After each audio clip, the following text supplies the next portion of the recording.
Hey guys, welcome back. I hope you guys had fun watching my Road to Adepticon series and also my Adepticon coverage. This is the afterthoughts and the recap of Adepticon, what happened during Adepticon, and basically just a brief update what happened. Day one, as you can already see it, there's nothing happened. I just took a flight, and then all my friends' flight were delayed, the ones earlier than me. My flight were not delayed, but I got there like 12 a.m. In the middle of the night, no one was there. The first person that I saw was one of the people from Miranda's Wargamer Girls crew. I got to talk to him for a little bit. He went like, "You look familiar, I think I've seen you." And then we just talked for like a good 10 minutes. And then I bought some Necromunda models. Rare models. They were on sale, both of them for $15 total, but they're probably about $30 to $50 each. I can never find them on eBay, so I'm like, oh, score! I'm just gonna paint them. Probably gonna use them as psychers on my Necromunda team or gang. And then as I was walking back, I was about to go upstairs. I saw Van, and that was an amazing experience. I've always talked to Van over in Google Hangout, and I finally get to meet him. I gave him a big hug, and I felt this tiny next to him because, hey, the Wolf Lord is huge. But that was day one. I didn't get to sleep till like 2 something because me and Eric just keep talking in the room, and nothing happened. I mean, it was just boring. First day, the exciting part was meeting Miranda's crew and meeting Van, and then I saw the raffle army and also the Minitaire paints. That was pretty cool. I was excited. Day 2, start of the morning, woke up at like 7, slept at like 2 or 3, woke up at 7 after a long flight. But I was pumped. I was ready to get my badge. I was disappointed to get my badge in a Target plastic bag, because apparently I wasn't part of the first 1,000. So after the first 1,000, you get the crappy bag. It's in a Target, like, yeah, Target bag. And I got a couple of stuff from there. The 2 important models that I cared about was in there. It was the Victoria Lamb Sergeant Targo or something like that, Torgo, and then the other one is the Rat Knight model. I forgot what game it's from, but the model looks cool, so I think that's already worth it enough for me. I bought some Adepticon dice. You can see them over here. These are the Adepticon dice. And then I started walking around. I wanted to check what's up because everything was still empty. I picked up my badge. My tournament started at 9:30-ish. I believe it starts at 10 officially, like first round. It was a Malifaux doubles tournament. I had my partner is Eric. He woke up and everything. I didn't film much during the tournament because we were concentrating on how to play. My first round, our first round opponents were actually the guy who won the Avatars last year. If you don't know, the Avatars of Malifaux is the most prestigious competition of Malifaux in at least Adepticon. So, and he won it last year, and he won it again this year. He's from New York. He's known as Guy in a Suit in the Weird Forum. His partner was Rob K. He was playing a very unique Hoffman list that I've never seen, but man, they were good, and we got beaten 8-1. So, but we didn't find out about how he was the winner and everything until the end, like until Sunday. So as soon as we found out, they were like, "Oh, okay, we don't feel bad for losing then."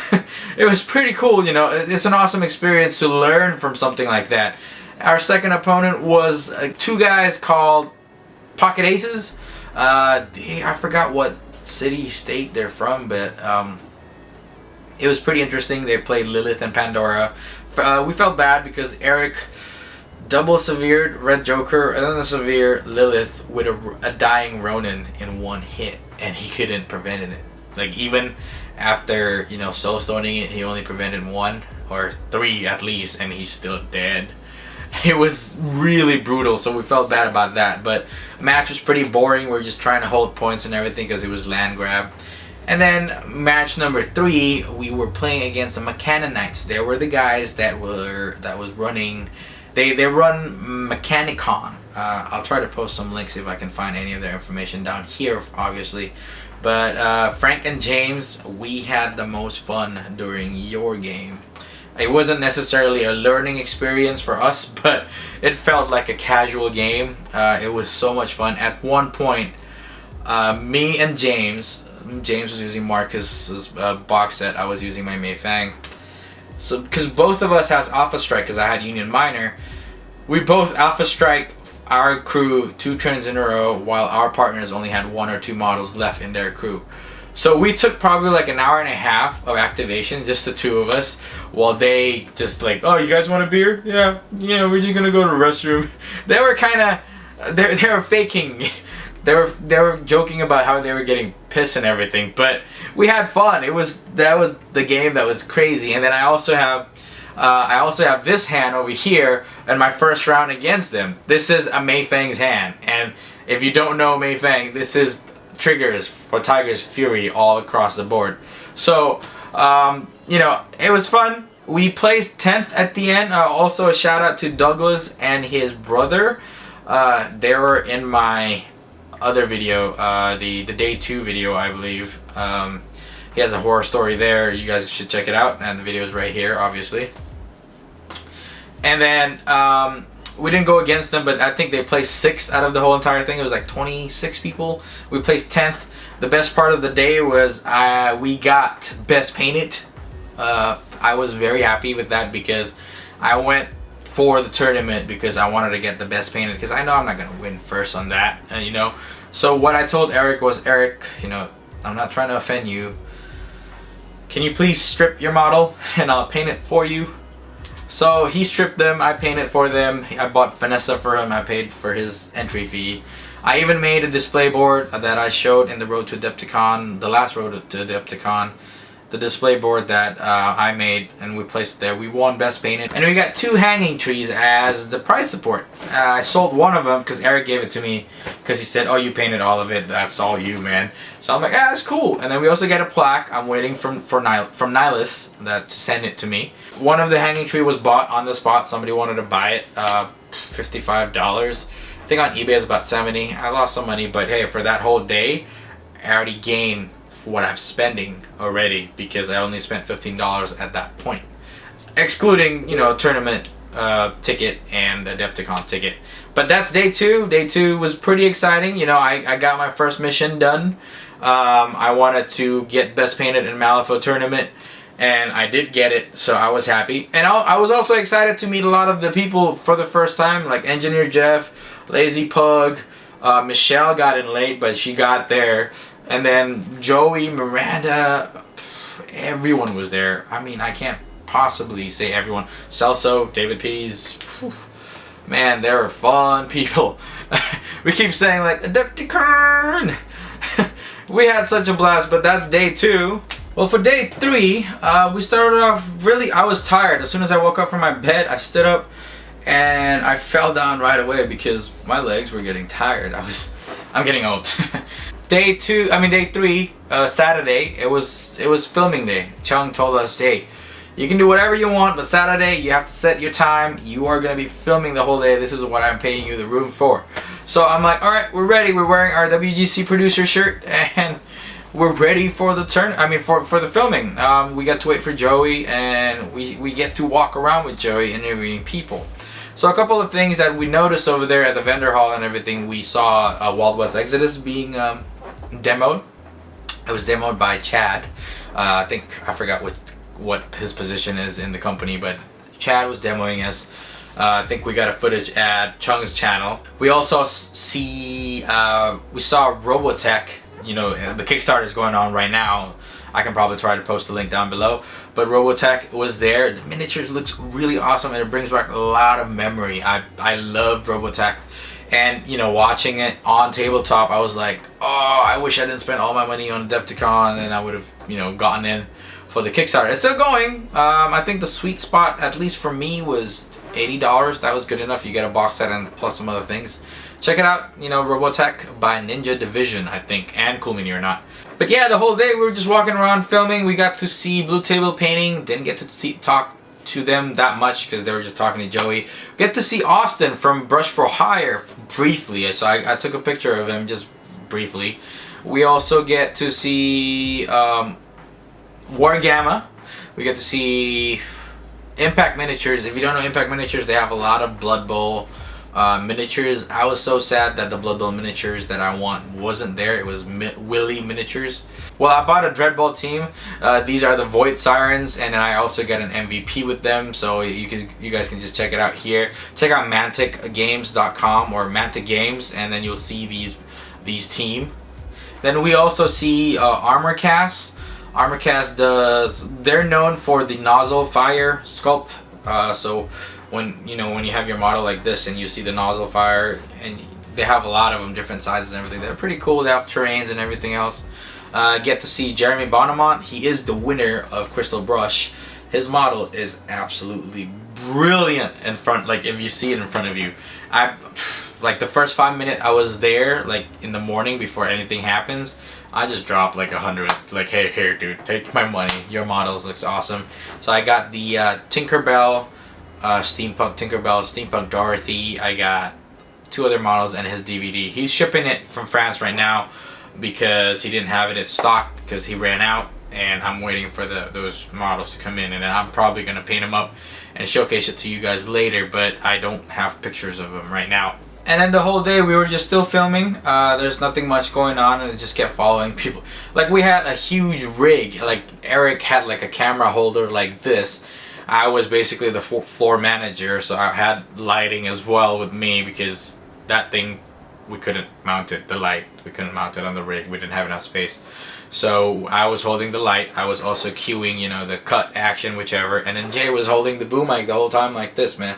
It was, I tried to hold it for like 5 minutes. I was already tired. So mad props for Eric and Jay because that thing is also heavy.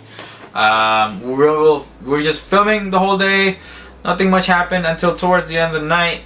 Somebody mentioned, hey, you want to talk to Mac? He's the lead designer for the Through the Breach, the Malifaux RPG. So we got to talk to him, and because I was interested, I'm into Malifaux, and then we got some info about the Malifaux RPG. We're like, oh yeah, it's gonna be fun, blah blah blah. I'm gonna have an interview video with him out soon. It's blurry because thanks to Eric, who didn't focus on my camera, we got a blurry footage, but we gotta put it up anyway. So in about 2-3 weeks, because I have an NDA, I can't announce anything until that video. Until they decided to announce it. Then I can put out my video. So just look forward for that. Be careful, just pay attention to my channel and you'll see it. But we got to talk a lot about the new game that's coming up. I can't even say the name for you. And also there's Through the Breach RPG updates and everything. I was asking him when it's going to be out. Can I buy this model? Can I buy that model? By the end of the whole conversation, I just gave him my wallet. I'm like, dude, just have more money because I want to buy all of it. But also another highlight of the day was I wanted to give a demo to Joey and Miranda. Supposedly Miranda and Joey already had an idea of Miranda giving a War Machine demo to Joey and Joey giving a demo of Malifaux to Miranda, but they asked for my help because they didn't bring their models. They asked for my help because I had models and I had easy masters to play. I gave Miranda the Perdita crew and I gave Joey the Lady Justice crew because I wanted to give slight advantage to Miranda because she never played Malifaux before. At the end, the game ended up being 2-2. It was a tie game out of 4 maximum points because it was a demo game. A lot of the things I cut out. We didn't even do schemes and everything. They had fun. They thought that I was doing pretty good giving demos. Kind of make me think about henching, but I don't think I'm gonna do it. That's too much work for it. I already have, my YouTube channels and my paintings and everything. But those were the 2 highlights that I have of the day. Filming was a little bit boring for me, but it's for you guys basically. And mission 2 was accomplished. I wanted to know more about Weird Miniatures next stuff is. I want to get information from the people who knows what's going on. It was really interesting, so I was really happy that I actually got first mission done, second mission done. Let's get on into day 4. Now day 4 got a little bit interesting. Well, it started off in the day, my voice is already gone, I couldn't walk anymore, but just kept walking. Walked into the Malifaux room, somebody mentioned, I think it was Adam Helbling, his name is Adam.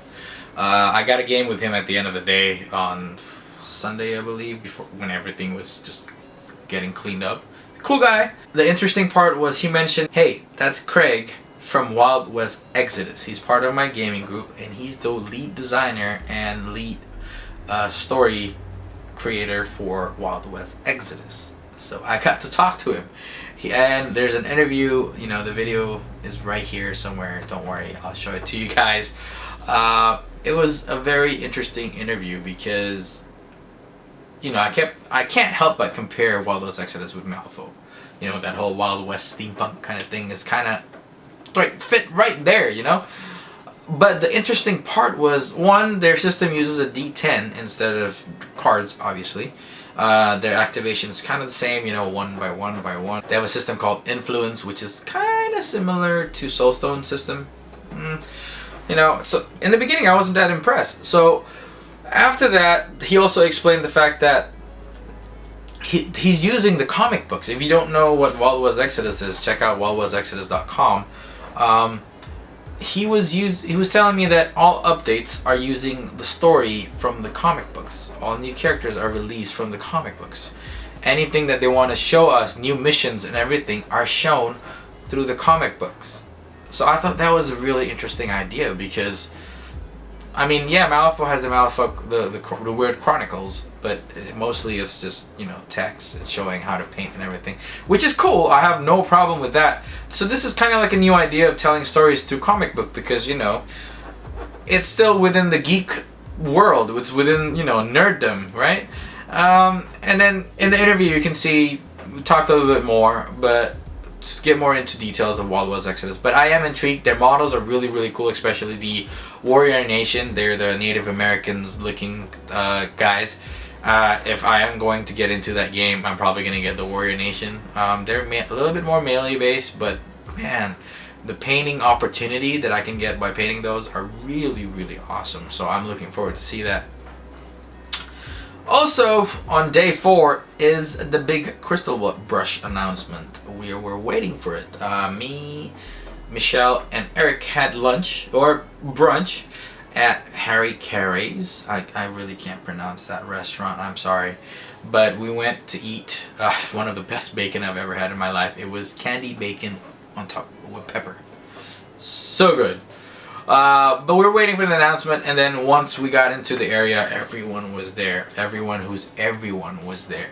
James Wapple was there. Jeremy Bonamont was there. Rafa was there. Jarhead is the head judge. I actually got to talk to him. And the whole WGC members, you know, producers and just members were there, you know, on the side. And we were just waiting. We were just waiting for the announcement. We got really, really excited. You know, and then everyone just kept hearing names, blah blah blah, and then finally when everything was already bleak, I didn't expect it, and my name was called for bronze crystal brush awarded to the Lollipop Girls that I did. You can see the picture right here. Man, I worked so hard on these girls. The bases actually took longer than the actual girls, but I did, you know, I tried everything that I've never done before. Fishnet stockings, I did like zenithal highlighting and all that shenanigans. But yeah, I had fun with these. These are probably gonna be my show pieces. I'm not gonna play with them, but yeah, these are my Lollipop Girls. They won the bronze crystal brush for weird miniatures category, so it's a minor category, but we still get a brush for like the trophy for it. And then as soon as I was walking back, before I finished, you know, I think I jokingly said, oh, I could die now, and I was hugging Les, and I was, you know, high-fiving the WGC member because they're happy for me. I was happy for myself. Right after I finished hugging Les, I turned around and I heard Outcast Johan, and I was like, holy crap, I got the bronze and the silver. So I walked back out there. Oh man, the feeling, because Johan was supposed to be a play piece. I got bored the night before we left for Adepticon, and I started painting my Victoria crew because I just wanted to paint them. I had a painting momentum going before the painter's burnout hits in. I just wanted to paint something, and it ended up looking better than I thought it would be, especially during at the eyes area where I actually got the white dot for the reflection of some kind of light. So I was like, oh, I'm gonna replace my Super Dungeon Explorer entry and then replace it with Johan, and then it's actually the one that won me the highest price, which is silver that I got. And I was walking back, and then in the video on day 4, you can hear that Les scream, "Just stay up there, Mario." It felt really good. And then I was walking back, and then they announced who won the gold, and it was Killjoy by Lester Bursley. And I just high-fived the guy. I was like, yes, we took weird miniature category. All 3 of us took it. I mean, all 2 of us. Both of us took it, and we got 3 of them, and we were so happy. Everyone there who didn't even win, but they were part of our community. They were. I think Engineer Jeff got teary-eyed. It was fun. It was like we had it, and we screamed louder than the winners. It felt like we were the champions that got the 10K. Felt so good. And while it's dwindling down, you know, just announcing more categories, Michelle got bronze for Best Fantasy Monster with her eagle, and the eagle was broken. Like, I think one of the, you know, when they take pictures or during transit, it broke. But the judges didn't take that into consideration. They just like, oh, it's probably broken because of during transit or whatever. She won bronze, and that's one of the major category because, you know, we won weird miniatures. That's just like a sponsored one. And then this one is the actual Crystal Brush category, Fantasy Large, and she won that. We were so happy for her. We were like, oh my god, Michelle, yeah! And then the next, I think it was the Fantasy Squad first, and then Fantasy Monsters. The Fantasy Squad, she won it with her High Elf Seaguard Squad with the chocolate bases. The blending in that was so awesome. I told her, like, you did a great job on those because the first ones that you did weren't as good looking as these ones. And she won that. And we were so happy. And then the next one, we also had the large monster, and she won that with the eagle, and she called it the Angry Bird. Man, the atmosphere at that time, I wish you guys could have been there. The atmosphere was like off, like through the roof. We were like, yeah! WGC took 5 crystal brushes going home. And the best part is, 3 people that got the crystal brushes were the 3 shortest members that went to Adepticon. Michelle was first, Les is second, and I'm the 3rd shortest. We were in front for every pictures. But we took it all. So yes! Yes, and many times more yes. We're gonna try it again next year. Hope to see you guys there. We've had so much fun. Day 5. Nothing much happened. We were just excited. Everyone was tired. We went to go. Some of us went for the Badger tour, the Badger factory tour. Eye-opening, very eye-opening.